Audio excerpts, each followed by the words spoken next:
নমস্কার বন্ধুরা, আজকের রেসিপি হলো বড় মাছের তেল দিয়ে আলু টমেটোর ঝাল। এটা বানানোর জন্য মাছের তেল, সরু সরু করে আলু কাটা, পেঁয়াজ কুচি, আদা আর 2 কোয়া রসুন একসঙ্গে বেটে রেখেছি, আর টমেটো। তেল সামান্যই লাগবে, কারণ এটা যেহেতু মাছেরই তেল। জিরে দিলাম, তেজপাতা, একটা শুকনো লঙ্কা। এবার আমি পেঁয়াজ কুচিটা দিয়ে দেবো।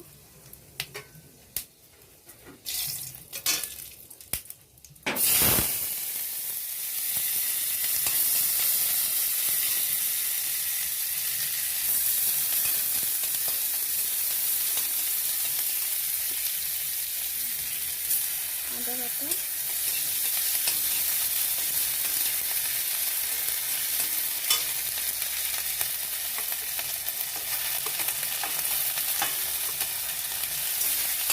টমেটো,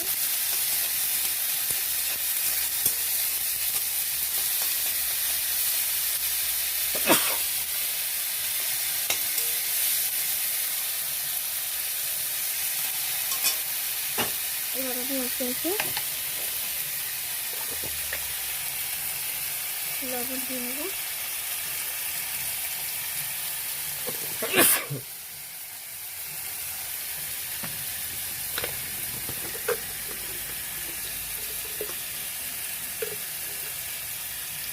জিরে,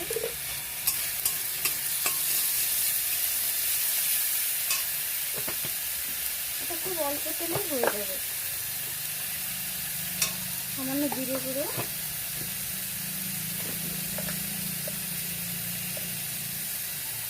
লঙ্কা গুঁড়ো, এর সব মশলা দিয়ে আমি একটু কষিয়ে নেব। এবার আমি দিয়ে দেবো মাছের তেলটা।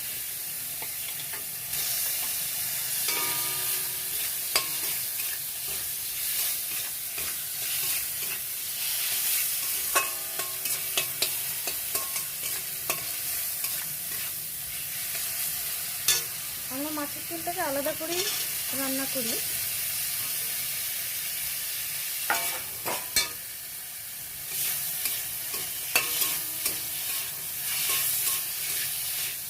এবার আমি ঢাকা দিয়ে দেবো।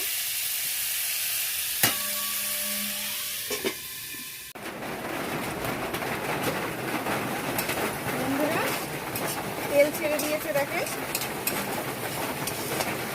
মাছের তেলগুলো সব গলে গিয়েছে, কষানো হয়ে গেছে। আমি সামান্য জল দেব, এতটুকু জল দিলাম। এবার এটা হতে থাক, কিছুক্ষণ ঢাকা দিয়ে রাখবো। এই যে বন্ধুরা, সবজিটা হয়ে এসছে।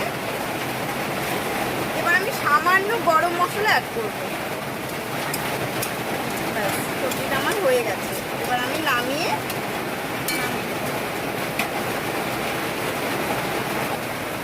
বন্ধুরা, আমার রেসিপিটা রেডি হয়ে গেছে। এটাতে তেল মনে হচ্ছে অনেক, কিন্তু আমি সামান্য তেলে রান্না করেছি। যেহেতু এটা মাছের তেল, ওর জন্য আলাদা করে তেল বেরিয়ে গেছে। তো আমার রেডি হয়ে গেছে মাছের তেলের তেল ঝাল টমেটো দিয়ে। ভালো থাকবেন বন্ধুরা, নমস্কার।